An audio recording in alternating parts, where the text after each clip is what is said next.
Philippines is currently pursuing a sustainable path towards a clean energy and a low carbon future.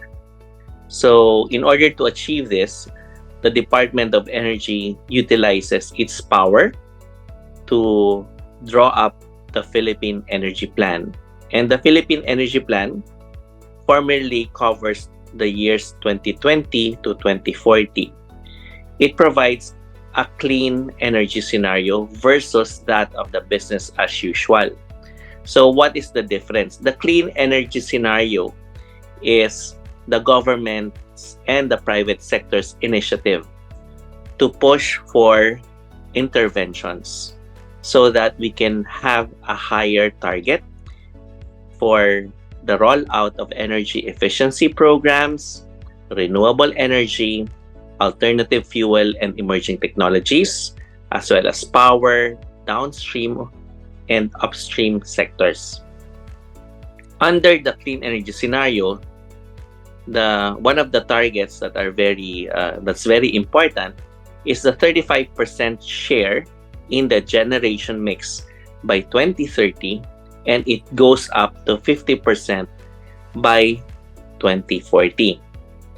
So that's the 2020-2040 plan. Now, we have the new administration. And with the new administration, the clean energy scenario of the 2020-2040 Philippine Energy Plan now becomes the baseline for our 2023 to 2050 Philippine Energy Plan. So from an aspiration before, it now becomes the minimum. So that's where we are as far as the Philippine Energy Plan is concerned. Considering that the Philippines is one of the most vulnerable among the countries, most vulnerable to the adverse impacts of climate change. So the government, through the Department of Energy, has been collaborating with various development partners, the international organizations, on what energy transition initiatives that can help us in reaching our goals. It includes Energy Transition Council, the Energy Transition Partnership, the Energy Transition Mechanism, and all those, but we emphasize that it should be demand-driven and in accordance with the needs of the Philippines.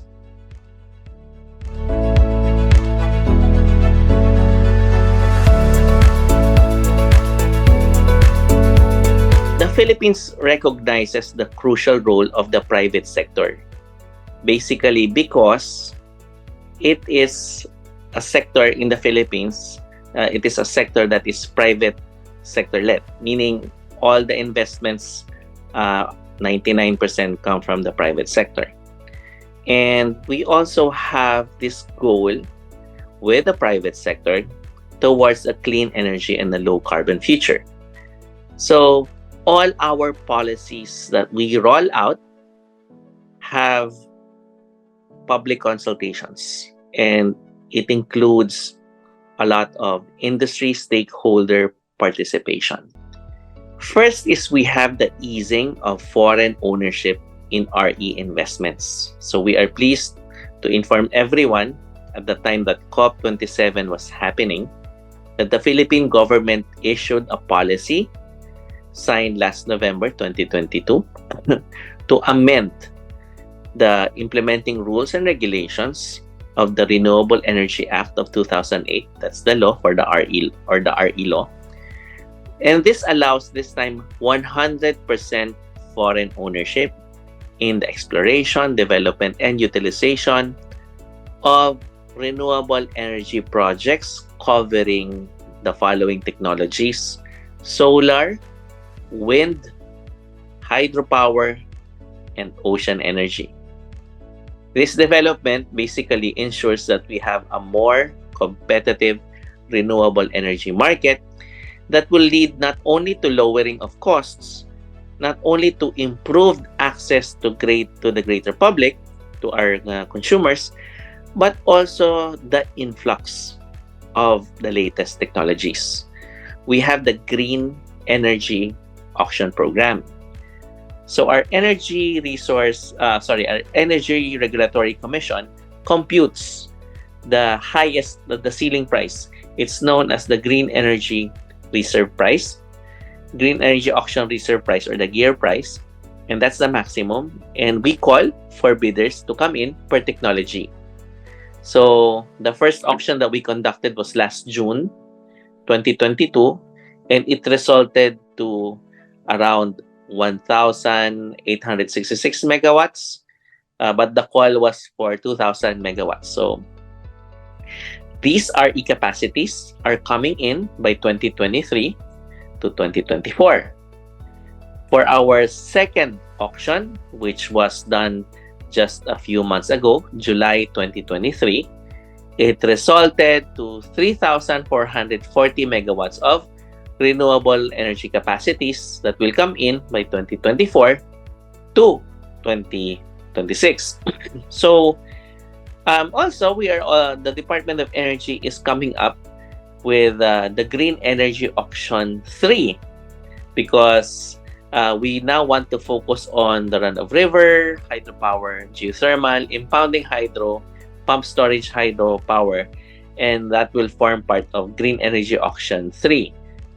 So that's where we are as far as calling our private sector to participate and make sure that when they bid, they are able to get the necessary requirements for them to secure a sort of power supply agreement, and they can present this to the financial institutions for financing.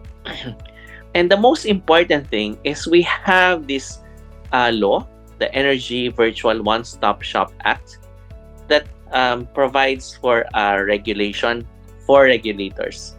It basically says that every government agency that provides for permits for energy projects should follow the timelines, should have a streamlined process, and it should be part of a computerized system so that any investor from Singapore, from ASEAN countries, from European countries, from the Americas can monitor online their application. So EVOS basically is a web-based monitoring system, and it's a repository for all project-related information and permits issued by all agencies. So through this system, regulators and stakeholders can work together to help and promote the ease of doing business in the energy sector. So the EVOS promotes transparency and accountability among all actors. And in the DOE alone, it reduced its processing period from 210 days to 31 days and continues further to streamline the other processing times. So EVOS basically complements the implementation of what the President issued, the executive order constituting the green lanes for strategic investments. Basically, both issuances are aimed to ease or reduce the barriers of doing business in the Philippines.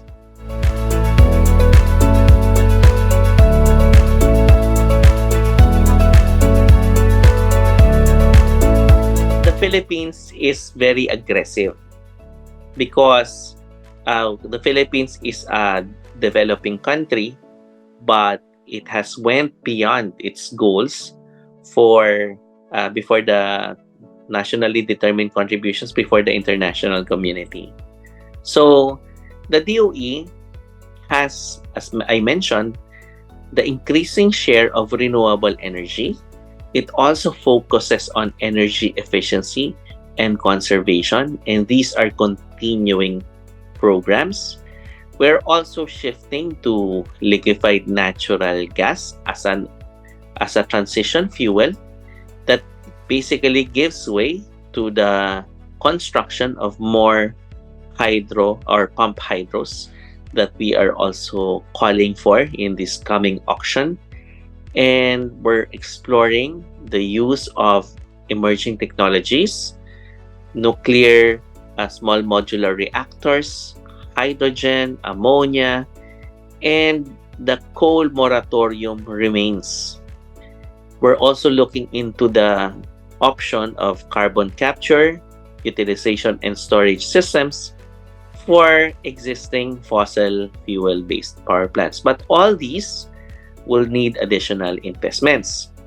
For example, the realization of a clean energy scenario necessitates the infusion of 119 billion US dollars for investments. It covers the build cost for additional RE capacities, and this amount of investment is also necessary to aid the country in transforming and transitioning its energy system into a cleaner, smarter, and greener energy system. There's also an ongoing initiative that we have. It's known as the Organization for Economic Cooperation and Development. Its program is the Clean Energy Finance Investment Mobilization Program. It will formulate the Green Energy Finance Roadmap to accelerate financing investments in clean energy fuels, such as renewable energy and energy efficiency.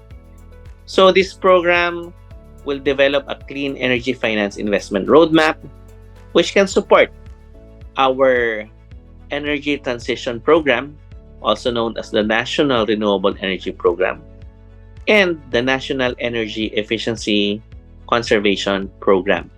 We also have the rollout of electric vehicles, and more importantly, we are moving towards the training, the right skilling of Filipino workers to provide that support to the local energy transition. And since we have a growing population and a very young population at that, I think we're averaging 25 years old as far as our population is concerned. We also want our Filipino workers to be ready to implement and work for the energy transition that is required globally.